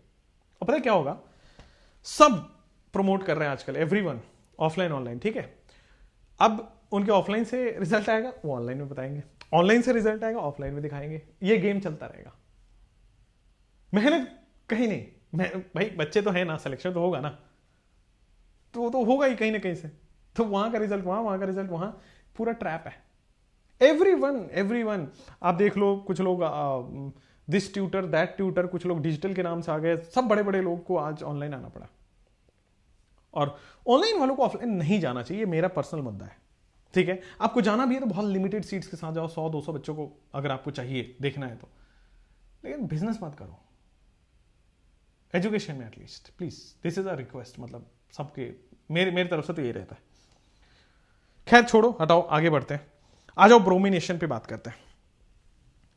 Bromination क्या है बेटा? जैसे क्लोरीनेशन क्या है, नॉन सेलेक्टिव है, लिखो यहां पे bromination is selective. Bromination is selective. भाई क्लोरीनेशन क्या होता है? नॉन सेलेक्टिव, लेकिन ब्रोमिनेशन है सेलेक्टिव। ठीक है, आ जाओ। अब ब्रोमिनेशन सेलेक्टिव है तो हमेशा हायर डिग्री के पास जाएगा, ऑलवेज हायर डिग्री। ये 1 डिग्री है, ये 2 डिग्री है, this will always go to the higher degree, this is Br। अगर मान लो ये 1 डिग्री है, ये 2 डिग्री है, ये 3 डिग्री है, तो this will again go to this, sir यहां पे आ जाएगा Br। सिमिलरली ब्रोमिनेशन क्या है sir? This is higher degree को प्रेफर करता है। ब्रोमिनेशन सेलेक्टिव है, ये बोलेगा जितना ज्यादा हो सके उतने अच्छे, ज्यादा पे लगूंगा, जितना ज्यादा अच्छा हो सकता है उतना ज्यादा अच्छा करूंगा। This is bromination. क्लियर हुआ? This is bromination. कहीं से कहीं तक कोई प्रॉब्लम? कहीं से कहीं तक कोई प्रॉब्लम नहीं है। This is bromination. यहां पे आ जाओ। अब ये 2 क्वेश्चंस हैं आपके पास। भाई यहां भी मीथेन अल्केन प्लस Cl2 है एडिशन, यहां भी अल्केन प्लस Cl2 एडिशन में है, बस इस बार मीथेन एक्सेस में है और इस बार क्लोरीन एक्सेस में है। अगर मीथेन एक्सेस में होगा तो क्या मिथाइल फ्री रेडिकल एक्सेस में होगा? और अगर क्लोरीन फ्री रेडिकल में होगा, सर अगर Cl2 एक्सेस में होगा तो क्या क्लोरीन फ्री रेडिकल एक्सेस में होगा? यहां पे इसका मतलब तो यही है कि यहां पे एल्केन फ्री रेडिकल एक्सेस में होगा और यहां पे क्लोरीन फ्री रेडिकल एक्सेस में होगा। अगर क्लोरीन ज्यादा है तो बेटा सारे के सारे हाइड्रोजन रिमूव कर देगा, बोलो हां या ना? अगर क्लोरीन ज्यादा है तो सारे के सारे हाइड्रोजन रिमूव कर देगा, CCl4 बना देगा, बोलो क्लियर है कि नहीं? अगर क्लोरीन ज्यादा है तो CCl4 बनाए, अगर क्लोरीन ज्यादा नहीं है, मीथेन ज्यादा है, तो हाइड्रोजन बरकरार रहेगा। अगर मीथेन ज्यादा है तो हाइड्रोजन बरकरार रहेगा। अगर क्लोरीन ज्यादा है तो सारे क्लोरीन लग जाएंगे हाइड्रोजन की जगह। क्लियर है? कोई प्रॉब्लम नहीं है। अगर मीथेन ज्यादा है तो हाइड्रोजन बना रहेगा और अगर क्लोरीन ज्यादा है तो हाइड्रोजन बना नहीं रहेगा, CCl4 बन जाएगा। बोलो क्लियर क्या? अब आते हैं हम ब्रोमिनेशन, फ्लोरिनेशन और आयोडीनेशन पे। अब आते हैं हम क्लोरीनेशन। आपने समझ लिया sir her degree of hydrogen पे लगेगा। उसके बाद ब्रोमिनेशन देखा, हायर डिग्री पे लगेगा। एक्सेस वाला देख लिया। अब आते हैं सर आपके पास कि फ्लोरिनेशन और आयोडीनेशन क्या है, what is fluorination and what is iodination. आ जाओ फ्लोरिनेशन की बात करते हैं। Fluorination is very very simple. देखो यहां पे मीथेन है आपके पास CH4, इसको हम F2 से रिएक्शन कराएंगे। मीथेन CH4 F2 से रिएक्शन कराएंगे। बेटा फ्लोरिनेशन में क्या होगा? आ जाओ। फ्लोरीन का एडिशन हो रहा है। क्या हो रहा है? फ्लोरीन का एडिशन हो रहा है। तो होगा क्या बेटा? सारे इतना ज्यादा रिएक्टिव होता है, फ्लोरीन इतना ज्यादा हाईली रिएक्टिव होता है और साथ में बेटा this is highly explosive. Highly reactive and highly explosive मतलब बेटा सारे हाइड्रोजन जल जाएंगे, सारे के सारे हाइड्रोजन जल जाएंगे और बेटा 4HF बन जाएगा। This is fluorination. चूंकि हाईली रिएक्टिव है, चूंकि एक्सप्लोसिव है, तो बेटा सारे के सारे हाइड्रोजन यहां से जल जाते हैं। कार्बन बेटा कार्बन भी जल जाता है and it is obtained as carbon black. Carbon black की तरह बेटा ये ऑब्टेन रहता है। क्लियर है क्या? मीथेन हो गया, F2 से रिएक्शन करा रहे, कार्बन ब्लैक की तरह ऑब्टेन हो जाएगा। क्लियर? कोई प्रॉब्लम नहीं है। हाईली रिएक्टिव हाईली एक्सप्लोसिव हो गया, बहुत बढ़िया। हाईली रिएक्टिव और हाईली एक्सप्लोसिव हो गया, कोई प्रॉब्लम तो नहीं है। Is there any problem? No at all. अब आते हैं बेटा आपके पास आयोडीनेशन पे। आयोडीनेशन क्या है? फ्लोरिनेशन के बाद नेक्स्ट इज आयोडीनेशन। अब ये आयोडीनेशन कैसे कराते हैं, थोड़ा गौर से समझना। What is iodination, how it is iodination. अगर मान लो मैंने CH4 प्लस I2 कराया iodination in the presence of HNu। अच्छा, फ्लोरिनेशन में HNu की भी जरूरत नहीं पड़ती, खुद इतना रिएक्टिव है कि बेटा लाइट और टेम्परेचर की जरूरत नहीं पड़ती। ठीक है? I2 में HNu की जरूरत पड़ेगी, लेकिन थोड़ा गौर फरमाना। I2 में HNu की जरूरत पड़ेगी, लेकिन थोड़ा गौर फरमाना। दिस विल बी आपके पास रिवर्सिबल रिएक्शन। क्या होगा? This will be reversible reaction. ये CH3I बना लेगा। क्या बना? This is reversible reaction. बेटा HI बन जाएगा और CH3I बना लिया और दिस इज HI का अलग से बन जाएगा। क्लियर है क्या? I2 चूंकि वेरी लेस रिएक्टिव है इसलिए यह रिवर्सिबल रिएक्शन होता है। I2 वेरी लेस रिएक्टिव है इसलिए रिवर्सिबल रिएक्शन होता है। अब सुनो, इस रिवर्सिबल रिएक्शन को क्या होता है कि ये रिएक्शन वापस ना आ जाए, ये रिएक्शन वापस ना आ जाए, so we add oxidising agent. ये रिएक्शन वापस ना आ जाए इसलिए हम बेटा इसमें ऑक्सीडाइजिंग एजेंट ऐड करते हैं, like dilute HNO3, like dilute HNO3 / HiO3। ठीक है ना? तो होता क्या है कि जो आपके पास HI बना है, HI in the product side है, अगर मैं उसकी रिएक्शन HiO3 से करा दूं तो क्या हो जाएगा? I2 बन जाएगा, I2 प्लस वाटर।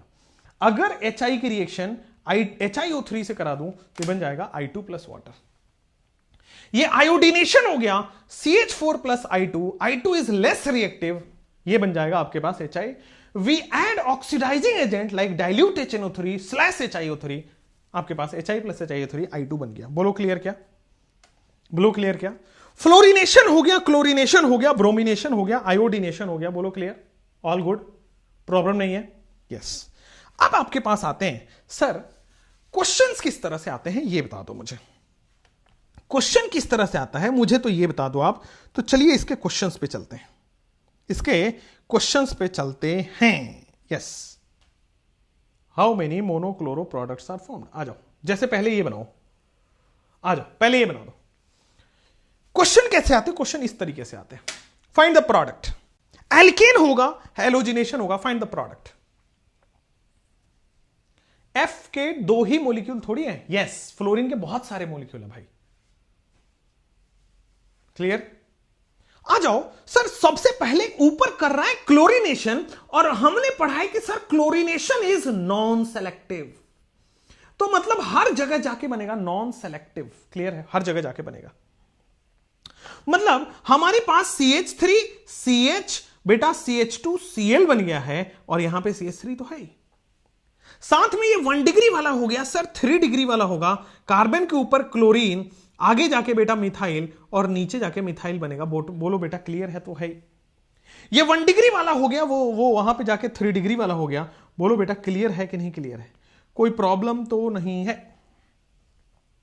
अब जैसे Br2H है तो बेटा ये क्या हो जाएगा? This is bromination, and bromination is a selective, bromination is selective. अब ब्रोमिनेशन सेलेक्टिव है तो ये हमेशा हायर डिग्री पे जाएगा। CH3 CH CH3, और बेटा यहां पे CH ना आके सिंपल आ जाएगा कार्बन। CH ना आके बेटा ऊपर आ जाएगा कार्बन, और नीचे चला जाएगा CH3, ऊपर चला जाएगा Br। This is bromination. Bromination हमेशा हायर डिग्री पे जाएगा, क्लोरिनेशन जितने भी डिफरेंट है सब पे जाएगा। क्लियर है? समझ में आया? आयोडीनेशन क्या होता है? वीक है, रिएक्टिविटी कम है, इस वजह से रिएक्शन रिवर्सिबल हो जाता है। अब रिएक्शन रिवर्सिबल ना हो इसलिए हम ऑक्सीडाइजिंग एजेंट डालते हैं, HiO3 and dilute HNO3, that's it. तो रिएक्शन फॉरवर्ड रहता है।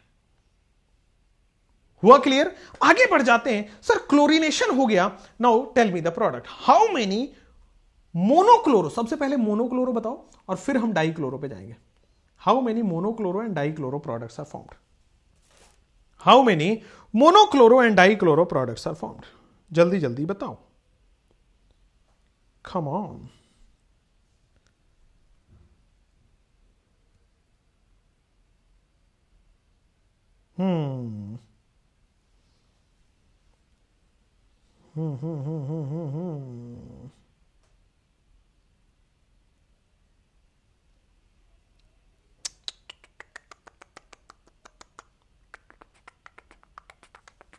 चलो भाई यहां पे आ जाओ। मोनोक्लोरो प्रोडक्ट्स, सर क्लोरीनेशन में बड़ा सिंपल है, किसी भी हाइड्रोजन को हटाओ, Cl लगाओ, this is the monochloro product. एक सब 2 डिग्री हाइड्रोजन है, कहीं कोई प्रॉब्लम नहीं है मोनोक्लोरो प्रोडक्ट में। There is only one monochloro product, there is only one monochloro product. But अगर आपको मैं डाइक्लोरो प्रोडक्ट के बारे में बताऊं तो मोनोक्लोरो प्रोडक्ट, अगर बेटा मैं डाइक्लोरो प्रोडक्ट के बारे में बताऊं तो ये रहा आपके पास। देखो डाइक्लोरो प्रोडक्ट हुआ कि नहीं हुआ? हां, ये देखो बेटा डाइक्लोरो प्रोडक्ट। ऐसा भी तो हो सकता है 2 क्लोरीन दोनों 1 पोजीशन पे आ गए, दोनों 2 पोजीशन 1 और 2 पे आए। सर ऐसा भी तो हो सकता है कि सर 1 और 3 पोजीशन पे आए। सर ऐसा भी तो हो सकता है ना कि 1 और 4 पोजीशन पे आए। ऐसा भी तो हो सकता है ना 1 और 4 पोजीशन पे आए। ये देखो ना, दोनों 1 डाइक्लोरो का मतलब हो गया 2 क्लोरीन लगाना है, दोनों हाइड्रोजन हटा के लगा दो, बगल बगल से हटा के लगा दो। सर एक 3 पे लगा दो, एक ये हो गया बेटा एक ही कार्बन पे, ये 1 2 पे, 1 3 पे, 1 4 पे। This is ortho Meta para. Clear? Monochloro dichloro products clear? Any doubt? अब आ जाओ नेक्स्ट टाइप के क्वेश्चन पे, ये वाला एग्जाम में आता है। Calculation of monochlorinated product excluding stereo. ठीक है ना? मोनोक्लोरिनेटेड प्रोडक्ट एक्सक्लूडिंग स्टीरियो का मतलब हुआ कि भाई स्टीरियो आइसोमर काउंट नहीं करने। आप मुझे कितने क्लोरिनेशन प्रोडक्ट बना सकते हो बताओ, फटाफट जल्दी जल्दी बताना है। इस क्वेश्चन की मैं पीडीएफ तो डाल ही दूंगा, तो आपको जल्दी जल्दी बताना है। मोनोक्लोरो में आप समझ पा रहे हो कि सर यहां पे क्लोरीन लग रहा है, और फिर आपके पास देखोगे तो सर यहां पे क्लोरीन लग रहा है, यही हो सकता है। तो there are 2 products, answer is 2। ठीक? सिमिलरली इसमें आप बताओ कितने प्रोडक्ट बनेंगे। तो सर सबसे पहले मैंने आपको बताया ये रहा पहला क्लोरीन, उसके बाद आप देखोगे तो सर ये रहा दूसरा क्लोरीन, उसके बाद आप देखोगे तो ये डिफरेंट है, इसलिए ये रहा तीसरा chlorine. So there are 3 products, monochloro products. Answer इस तरह के आते हैं, how many products are formed. पहले वाले में 2, दूसरे वाले में 3 आएगा, 4 नहीं हो सकता। 4 4 4 4 भी होता, 4 भी तो होगा भाई, 4 भी तो होगा। ऐसे कैसे होगा बेटा, क्लोरीन यहां भी तो लगेगा। तो देयर आर 4 आंसर इसका होगा, 2 दूसरा में 4, बिल्कुल सही है। How many monochloro products are formed, कुछ इस तरह के क्वेश्चन आते हैं। आगे बढ़े, फटाफट से आगे बढ़े बेटा। हो गया है प्रिया, आप देखोगे तो हाइड्रोकार्बन के अब नोट्स अपलोड हो गए हैं। ऊपर वाले में जाओ, how many monochloro products are formed. मैं कोशिश करता हूं सर, सबसे पहले मैंने क्या किया, ये देखो यहां पे Cl लगा दिया, पहला तो यही लगेगा। सर एक काम करो, मैंने यहां पे लगा के देखा है, ये Cl लगा दो, बहुत बढ़िया। ओके ओके ओके, एक काम करो ना फिर, यहां पे लगा दो Cl, this is the 3rd one. Sir एक और काम करो, this is the 4th one, Cl, बहुत बढ़िया। तो there are 4 products, monochloro products in the following. जितने भी डिफरेंट हाइड्रोजन है बस आपको वो खोजना है। How many monochloro products are formed. Degree समझ नहीं आ रही है बेटा, बेसिक्स ऑफ ऑर्गेनिक केमिस्ट्री में डिग्री, कार्बन की जो डिग्री होती है वही हाइड्रोजन की डिग्री होती है। ठीक है? कार्बन की डिग्री कैसे देखते हो, कितने कार्बन से कनेक्टेड है, दैट इज द डिग्री। इसकी डिग्री निकालनी है तो देखो कितने कार्बन से कनेक्टेड है, केवल एक कार्बन से कनेक्टेड है, 1 डिग्री। इसकी डिग्री निकालनी है तो देखो इधर और इधर 2 कार्बन से कनेक्टेड है, 2 डिग्री। अब यहां पे देखो, शायद मुझे लग रहा है पहला आंसर तो आ गया है आपका, दूसरा में आप खुद ही दे दोगे answer, this is the Cl, ये रहा आपके पास एक, और उसके बाद आ जाओ 1 2 3 4, यहां पे आ जाओ, और ऊपर से बेटा यहां पे फिर से Cl आ गया, तो 3 Cl आ गए। बोलो क्लियर है क्या? There are 3 products. आप चौथा नहीं बना सकते क्योंकि सिमेट्रिकल है बेटा। यहां बनाओगे ना अगर Cl, तो ये और ये सेम हो जाएंगे। अगर आप सोच रहे हो कि नीचे की तरफ Cl बना दो या लेफ्ट की तरफ Cl बना दो, तो बेटा वो 2 डिग्री यही वाला बन जाएगा। देयर आर ओनली 3 प्रोडक्ट्स, 5 नहीं है। ठीक है? एक 1 डिग्री पे बनेगा, एक 2 डिग्री पे बनेगा, आगे अंदर 3 डिग्री पे बनेगा। कोई प्रॉब्लम नहीं है। लास्ट क्वेश्चन ऑफ दिस, ये दोनों करो फटाफट। लास्ट तो नहीं है, सेकंड लास्ट है, चलो करो। फर्स्ट एंड फोर्थ वाला सेम हुआ ना बेटा? फर्स्ट एंड फोर्थ सेम नहीं हुआ बेटा। ये देखो, ये 1 डिग्री 3 डिग्री से कनेक्टेड है, और ये 1 डिग्री 2 डिग्री से कनेक्टेड है, दोनों डिफरेंट है। आप लिख के देखोगे तो आइडिया लग जाएगा, this is 1 degree, this is 2 degree, this is 3 degree and this is 1 degree. ठीक है ना? तो ये वाला 1 डिग्री और ये वाला 1 डिग्री डिफरेंट है, ये 3 डिग्री से कनेक्टेड है, 2 डिग्री से कनेक्टेड है। सिमिलरली आप देखो, ये 1 degree 2 degree 3 degree 2 degree 1 degree 2 degree 1 degree. आप देखो ये दोनों, ये तीनों 1 डिग्री सेम है क्योंकि तीनों 2 डिग्री से कनेक्टेड है, 2 2 2 से कनेक्टेड है। तीनों 2 डिग्री सेम है क्योंकि तीनों 3 डिग्री से कनेक्टेड है। क्लियर हो रहा है? तो आप जैसे ही लिख दोगे ना तो आपको क्लैरिटी आ जाएगी पूरा पूरा। जो डिफरेंट है मैंने बस वही लिखा है। अगला सवाल, देखो लिख डालोगे तो सब क्लियर हो जाएगा। ये 1 डिग्री, ये 2 डिग्री, ये 3 डिग्री, बस यही डिफरेंट है और कोई डिफरेंस नहीं है। लेकिन जब आप करोगे तो डिफरेंस पता लगेगा। करो। अब देखो आपके पास ये है मिथाइल, सबसे पहले यहां पे क्लोरीन लगाओगे, ठीक है सर। दूसरा प्रोडक्ट क्या आप देख रहे हो, यहां पे लगाओगे, ठीक है सर। तीसरा प्रोडक्ट देखो, क्या आप यहां पे लगाओगे, बिल्कुल सही है सर। चौथा प्रोडक्ट सर ये देखो सेकंड पोजीशन पे लगाया है। अगर मैं मिथाइल के रेस्पेक्ट में थर्ड पोजीशन पे लगा दूं तो डिफरेंट प्रोडक्ट है।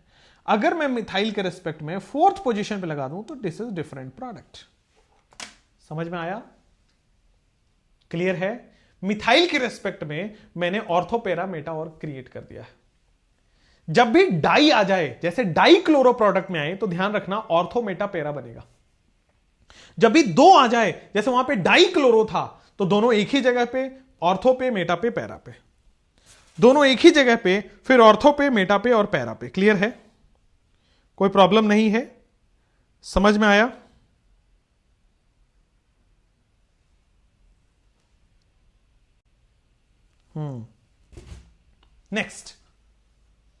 नेक्स्ट यहां पे आ जाते हैं कि भाई सबसे पहले आपके पास आ जाएगा this is butane, cyclobutane. In fact यहां पे लग गया Cl। दूसरा साइक्लोब्यूटेन आ जाएगा, साइक्लोब्यूटेन, दूसरा साइक्लोब्यूटेन आ जाएगा, यहां पे आ जाएगा आपके पास Cl। तीसरा साइक्लोब्यूटेन आ जाएगा, यहां पे आ जाएगा आपके पास Cl। हाँ या ना? Cl आएगा कि नहीं? उसके बाद चौथा साइक्लोब्यूटेन आएगा, यहां पे आ जाएगा आपके पास सर Cl। पांचवा साइक्लोब्यूटेन आ जाएगा आपके पास, ये रहा। उसके बाद यहां पे आ जाएगा Cl। हाँ या ना बोलना पड़ेगा। क्लियर है कि नहीं क्लियर है? दिस इज यहां Cl है, दिस इज यहां Cl है। कितने प्रोडक्ट बन गए आपके पास? टोटल 5। ठीक है ना? 3 और 2 5। जहां भी डाई वाला सिचुएशन आ जाता है, डाई वाला सिचुएशन आते ही आपको ऑर्थो मेटा पैरा क्लिक करेगा। ठीक है? डाई क्लोरो का कॉन्सेप्ट यही है कि जहां भी एक कार्बन पे 2 जुड़ा हुआ है, उसके आगे ऑर्थो मेटा पैरा अपने आप बना लेना। एक कार्बन पे 2 ग्रुप जुड़े हैं, उसी का ऑर्थो मेटा पैरा बन जाएगा। ठीक है? एक कार्बन पे 2 ग्रुप जुड़ते ही ऑर्थो मेटा पैरा बन जाएगा। Clear? All good? No issues? अब आते हैं कि आपके पास इंक्लूडिंग स्टीरियो आइसोमर। अब आते हैं आपके पास, अगर स्टीरियो आइसोमर देखना हो तब कैसे देखोगे इंक्लूडिंग स्टीरियो आइसोमर? तो पहले क्लोरीनेशन देखो और फिर आइसोमर सिखाता हूं। तो देखो क्लोरीनेटेड प्रोडक्ट कितने बनेंगे। तो सबसे पहला ये बना लो, दूसरा बेटा ये बना लो, यही 2 बन सकते हैं क्लोरीनेटेड प्रोडक्ट। लेकिन आपको स्टीरियो आइसोमर भी देखना है, तो देखो ये काइरल हो गया क्या? हाँ, अगर ये काइरल है दैट मींस बेटा इसके ये इसका R भी एग्जिस्ट करेगा एंड इसका S भी एग्जिस्ट करेगा, R/S। इसका R भी एग्जिस्ट करेगा, इसका S भी एग्जिस्ट करेगा। RS हो गया कि नहीं हो गया? तो 2 प्रोडक्ट इसके, 1 प्रोडक्ट इसके, टोटल 3 है कि नहीं है? 2 प्रोडक्ट इसके, 1 प्रोडक्ट उसके, टोटल 3 है भाई यहां पे। क्लियर? 2 प्रोडक्ट इसके और 1 प्रोडक्ट इसके, टोटल 3 है। क्लियर है क्या? हेलो?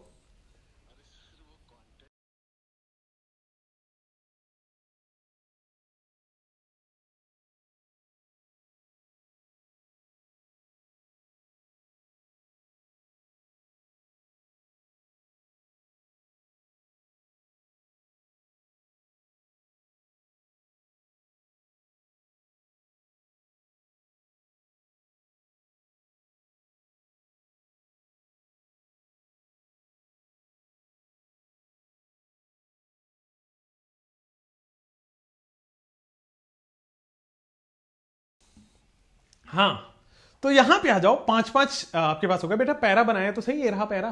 किसने बोला पैरा नहीं बनाया? चलो इधर आ जाओ। अब आपके पास आते हैं including stereo isomer. Stereo isomer कैसे काउंट करते हैं? अगर कोई काइरल है, इसका मतलब उसका 2 फॉर्म एग्जिस्ट करेगा, एक R और एक S। सिमिलरली आप इसका मोनोक्लोरो बनाओ, तो इसका मोनोक्लोरो बनाते ही क्या हो जाएगा भाई? इसका मोनोक्लोरो बनाते ही ये हो गया आपके पास पहला Cl। ठीक है? उसके बाद आपके पास आ जाएगा दूसरा Cl, उसके बाद आपके पास आ जाएगा तीसरा Cl। हाँ या ना बोलना पड़ेगा। क्लियर है कि नहीं क्लियर है?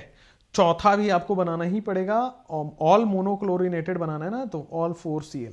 अब आपको कहीं कायरल दिख रहा है तो बताओ मुझे क्या, 1 2 3 और 4, दिस इज कायरल। क्लियर है कि नहीं क्लियर है? तो 3 और 2 5 हुआ, फिर एक इस कार्बन के पास 2 हाइड्रोजन है, ठीक है। अच्छा ये वाला छूट गया मेरा यहां पे,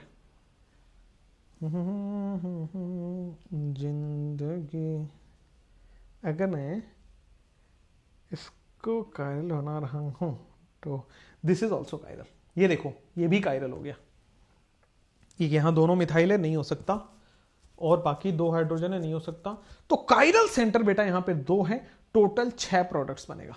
कैसे सर? ये देखो 1 और 2, 2 यहां पे 4 और 2 वहां पे 6, जहां भी कायरल हो जाएंगे 2 हो जाएंगे। क्लियर? क्लियर है? ऊपर वाले के 3 कैसे हो गए बेटा? जब भी कायरल सेंटर होता है तो एक R फॉर और एक S फॉर्म एग्जिस्ट करता है, 2 ये होगा और एक ये हो गया 3। सिमिलरली 1 और 2 कायरल सेंटर की वजह से 4, 2 इस कायरल सेंटर की वजह से 6, तो टोटल 6 प्रोडक्ट्स हो गए। Total number of monochlorinated products. अगला पढ़ते हैं, यहां पे आ जाओ। How many monochloro products are there including stereo isomer? तो बेटा अगर आप स्टीरियो आइसोमर्स की तरह देखोगे तो सबसे पहले Cl तो यहीं लगेगा, और आप देखो 1 2 3 और चौथा हाइड्रोजन, दिस इज कायरल। बहुत बढ़िया, अमेजिंग हो गया। आप जैसे ही इसमें देखोगे कि sir sir sir sir sir sir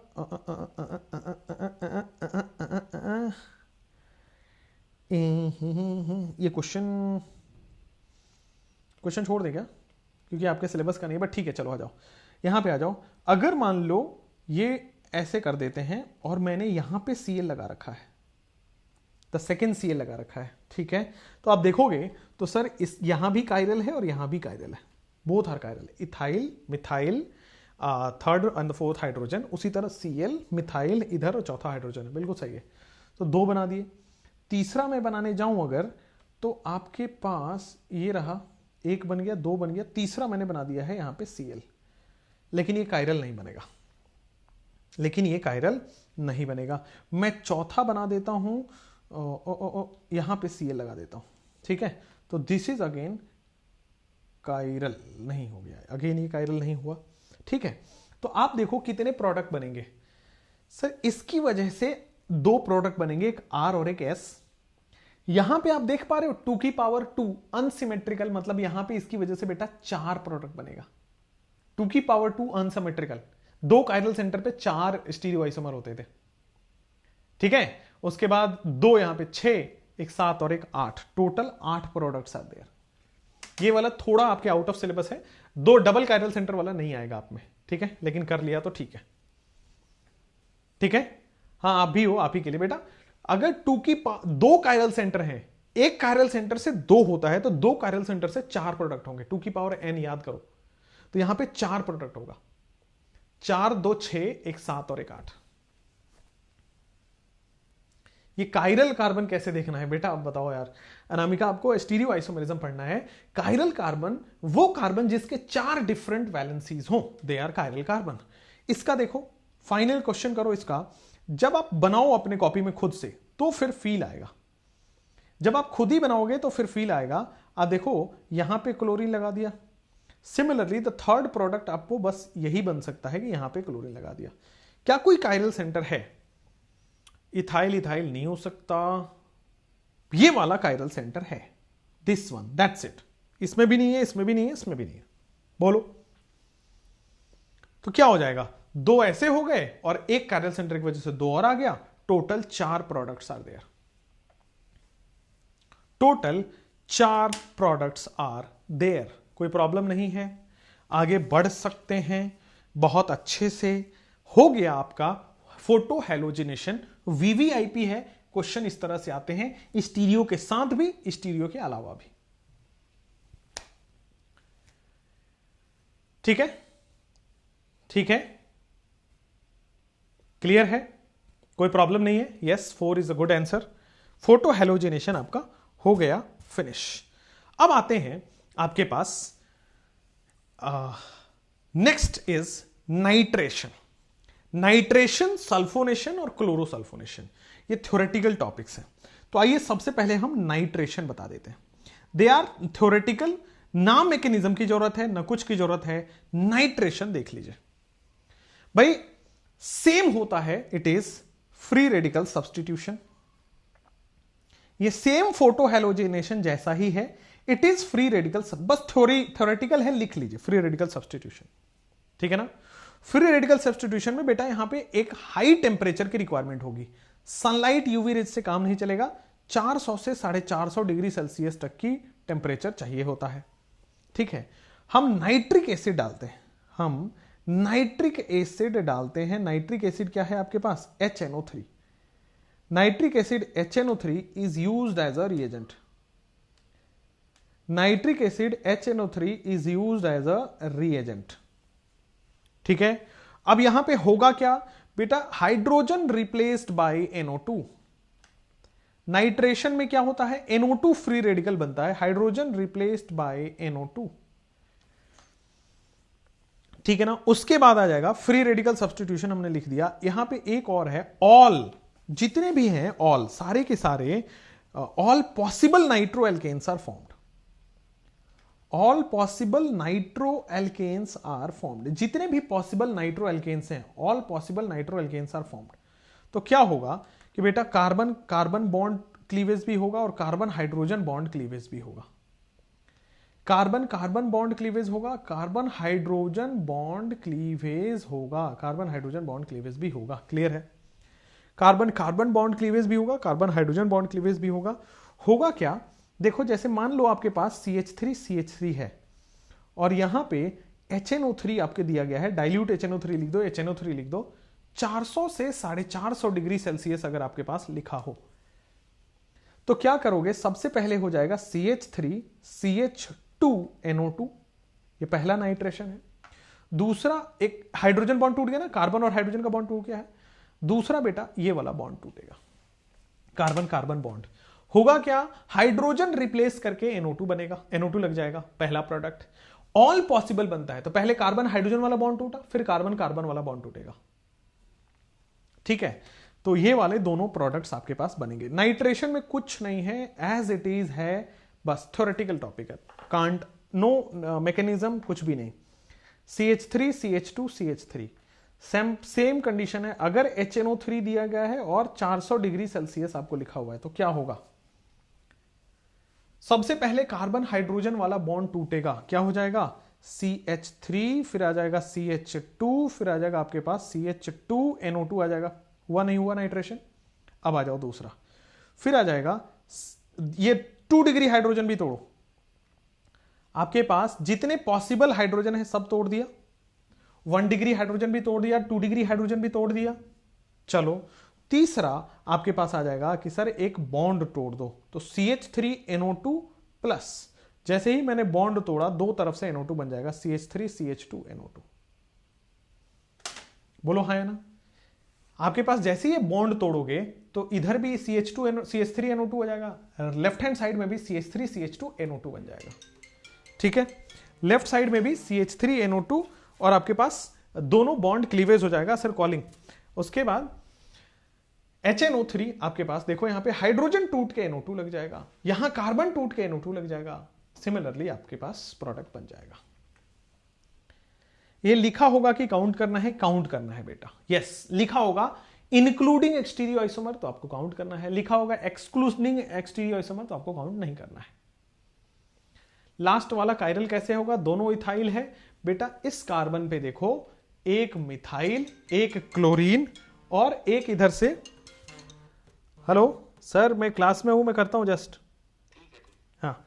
तो ये आ गया एक मिथाइल, एक क्लोरीन और एक बड़ा सा ग्रुप है, ठीक? समझ आया? कोई प्रॉब्लम नहीं है? हाँ चलो, नाइट्रेशन बड़ा इजी है, सारे हाइड्रोजन के साथ फ्री रेडिकल सब्स्टिट्यूशन होता है, सारे हाइड्रोजन के साथ बनेगा, 1 डिग्री 2 डिग्री के साथ बन गया, फिर बॉन्ड तोड़ दो तो एक बार इधर मिथाइल एक बार इधर इथाइल है, खत्म, ठीक है। नाइट्रेशन हो गया, क्लियर है? कोई प्रॉब्लम नहीं है? हाँ या ना? आगे बढ़ जाते हैं। नाइट्रेशन के बाद अगला थ्योरेटिकल टॉपिक है सल्फोनेशन। नाइट्रेशन के बाद अगला थ्योरेटिकल टॉपिक है सल्फोनेशन। अब सल्फोनेशन क्या है? अगेन भाई free radical substitution, free radical substitution reaction, FRSR बोलते हैं उसको, ठीक है ना, free radical substitution reaction. Free radical substitution reaction है आपका, क्या है ये? सल्फोनेशन। आ जाओ, फ्री रेडिकल सब्स्टिट्यूशन रिएक्शन। इसमें सबसे पहले देखोगे क्या है आपके पास? रिएजेंट। रिएजेंट क्या होगा? ओलियम। जैसे वहां पे OLEUM, ओलियम, क्या होगा? H2S2O7, ठीक है ना, ओलियम है, ये हो जाएगा mixture of SO3 plus conc H2SO4, mixture of SO3 plus conc H2SO4, ठीक है। यहां पे बड़ा सिंपल है, hydrogen is replaced bye SO3H, hydrogen is replaced bye SO3H, sulphonic acid से बेटा ये रिप्लेस हो जाएगा, hydrogen replace by SO3H।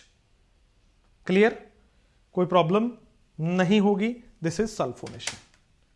Lunch कर लेंगे भाई, मुझे भी भूख लगी है। Hydrogen is replaced by sulphonic acid. आ जाओ, अब आ जाओ, एल्केन हैविंग, थ्योरेटिकल टॉपिक लिख लो ना, एल्केन हैविंग 6 और मोर कार्बन, एल्केन हैविंग 6 और more carbon and lower branched alkane, alkane having 6 और more carbon and lower branch alkane, मतलब आपके पास आ जाएगी 3 डिग्री हाइड्रोजन, गिव्स सल्फोनेशन। आपको 6 कार्बन से नीचे वाला नहीं मिलेगा। जैसे आपके पास है CH3, CH2 2, ये तीसरा, ये चौथा, ये पांचवा और ये छठा, ये 6 कार्बन का एल्केन है। इसके रिएक्शन हम ओलियम से करा रहे हैं, दैट इज H2S2O7, ये क्या है आपके पास? ओलियम, ठीक है ना। आपके क्या होंगे सर? 1 2 3 4 5 6, यहां पे जाके सल्फोनिक एसिड, हाइड्रोजन हटके सल्फोनिक एसिड लग जाएगा, दैट्स इट।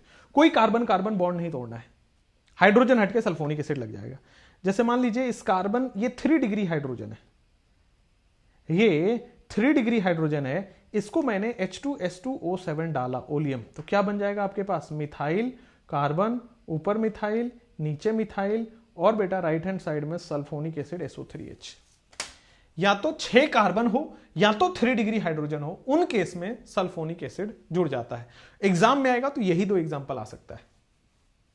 सेम नाइट्रेशन में यही 2 एग्जांपल NCERT में यही आ सकता है। तो नाइट्रेशन, सल्फोनेशन बड़ा सिंपल है। लास्ट इज क्लोरोसल्फोनेशन, जिसको हम रीड रिएक्शन बोलते हैं। क्या बोलते हैं? Read reaction. हम साइड हो जाते हैं। Last is chlorosulphonation, that is read reaction. Chlorosulphonation that is read reaction. आ जाओ, तो सबसे पहले यहां पे लिखोगे आप क्लोरोसल्फोनेशन, क्लोरोसल्फोनेशन, जिसको हम बोलते हैं रीड रिएक्शन। क्लोरोसल्फोनेशन को क्या बोलते हैं बेटा? Read reaction. बहुत इंपॉर्टेंट, रीड रिएक्शन। आ जाओ, रिएजेंट क्या है आपके पास? SO2 and Cl2। रिएजेंट क्या है आपके पास? SO2 and Cl2, ठीक है ना। Reagent SO2 and Cl2। जैसे मान लो आपके पास C3H8 है, अगर मैं SO2 और Cl2 दोनों को जोड़ देता हूं इन the presence of H new, क्या हो जाएगा? C3H7SO2Cl plus HCl। इसकी रिएक्शन जैसे ही मैं वाटर से कराऊंगा, C3H7 सल्फोनिक एसिड बन जाता है वापस से, ठीक है। That is read reaction. इसमें SO2Cl जोड़ता है, ठीक है ना। SO2Cl is added, SO2Cl is added, ठीक है, खत्म। क्लोरोसल्फोनेशन हो गया, SO2Cl इज एडेड,